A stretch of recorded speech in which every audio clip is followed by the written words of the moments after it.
Hello बच्चों, कैसे हो आप सब। उम्मीद करते हैं आप लोग बहुत अच्छे हो, आपकी तैयारी भी बहुत मस्त होगी। चलिए आज हम देखना है प्रश्नावली 7.4 का क्वेश्चन नंबर 1। बोला है दर्शाइए कि समकोण त्रिभुज में कर्ण सबसे लंबी भुजा होती है। आप सब जानते हैं कि जो समकोण त्रिभुज होता है उसमें जैसे ये वाला क्या है जी, समकोण त्रिभुज है, ये वाला 90 डिग्री, इसके सामने वाला क्या होता है, कर्ण होता है।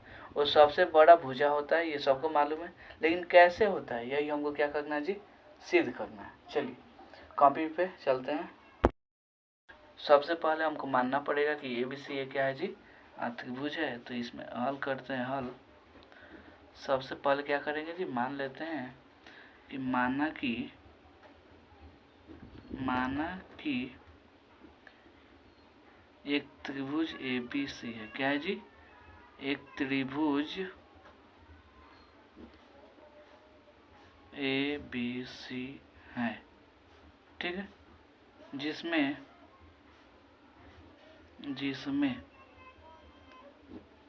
कोण भी कितना है जी, 90 डिग्री है। कोण भी 90 डिग्री है, कोई दिक्कत नहीं है। इसमें कोई त्रिभुज नहीं बोला था कि कौन सा त्रिभुज लेके चलना है, इसलिए हम क्या लेके चले जी, ए बी सी लेके चलते। अगर बोला होता कि पी क्यू आर चाहे ए बी सी, जो त्रिभुज बोला होता वही लेके चलते।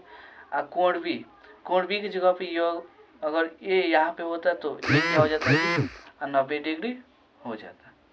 ठीक है, समझ में आया। चलिए इतना तो कोई दिक्कत नहीं है। कोण भी 90 डिग्री है, इसलिए कोण बी को 90 डिग्री लेके चले। अब देखिए कोण ए प्लस कोण बी प्लस कोण सी, तीनों कोणों का योग कितना होता है जी, 180 डिग्री। कहाँ से, त्रिभुज के तीनों कोणों से। त्रिभुज के तीनों कोणों का योग कितना होता है जी, 180 डिग्री होता है, सबको मालूम है। चलिए अब देखिए कोण ए, यहाँ पे कोण बी का मान कितना है जी, 90 डिग्री है, तो 90 ले लेंगे। कोण सी इक्वल टू क्या होगा 180। कोण इधर 90 को उधर भेज दीजिए, ठीक है, तो बचेगा कितना, कोण ए प्लस कोण सी इक्वल टू 180 माइनस 90, सॉरी यहाँ पे होगा, ठीक है। तो कोण ए प्लस कोण सी इक्वल टू कितना हो जाएगा, 90 डिग्री होगा, कोई दिक्कत नहीं है। अब देखिए इसका मतलब क्या हुआ, देखिए कोण ए प्लस कोण सी इक्वल टू कोण ए के जगह पे, सॉरी 90 डिग्री की जगह पे कोण बी लिख सकते हैं, आराम से लिख सकते हैं, क्योंकि कोण बी कितना है जी, 90 डिग्री है, ठीक है। इसलिए अब देखिए कोण बी जो है ए प्लस बी दोनों के जोड़ों के योग के बराबर है। क्या है जी, अगर ये वाला 2 को जुटेगा तो ये वाला अकेला है, यानी इसका मतलब क्या होगा जी, कोण ए छोटा है कोण बी से, और कोण सी भी क्या है जी, कोण बी से छोटा है। इसका मतलब क्या हुआ, ये कोण ए इक्वल टू इतना और कोण सी इक्वल टू इतना, यानी ए भी छोटा है बी से और सी भी छोटा है बी से, ठीक है। तो कोण ए के सामने वाला भुजा कौन हो जाएगा जी, बी सी, ये भी छोटा होगा कोण बी यानी ए सी, ठीक है। समझ, हम जानते हैं कि कोण के सामने वाला भुजा होता है, ठीक है। अगर ये वाला कोण सबसे बड़ा है तो ये वाला भुजा भी सबसे क्या होगा जी, बड़ा होगा। अगर ये वाला कोण सबसे छोटा है तो ये वाला भुजा भी क्या होगा जी, सबसे छोटा होगा, ठीक है। और देखिए ये वाला हो जाएगा सी, यानी इसके सामने वाला ए बी इक्वल टू कोण बी यानी 100, सॉरी ए सी। कहाँ से जी, समान कोण के सामने वाला भुजा भी क्या होता है जी, अब बड़ा होता है, तो लिख देंगे समान कोण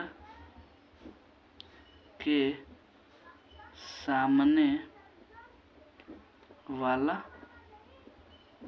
भुजा क्या होता है जी, बराबर होता है। क्या होता है, बराबर होता है, कोई दिक्कत नहीं।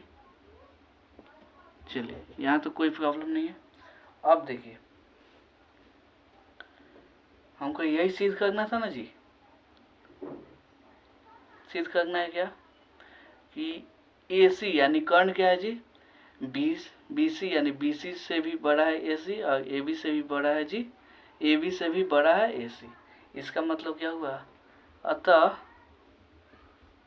समकोण त्रिभुज में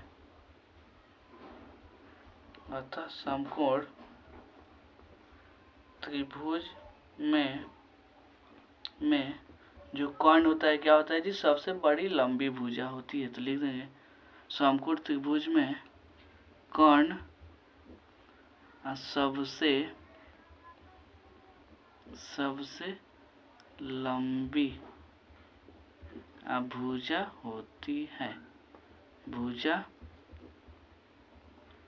होती है, ठीक है। कोई दिक्कत नहीं है, समझ में आया? एकदम स्टेप बाय स्टेप समझाया हूँ।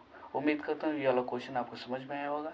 मिलते हैं अगले वीडियो में अगले क्वेश्चन को लेकर। तब तक के लिए चैनल पे बने रहें, चैनल को सब्सक्राइब कीजिए। वीडियो अच्छा लगता है तो वीडियो को भी लाइक कीजिए। चलिए, धन्यवाद।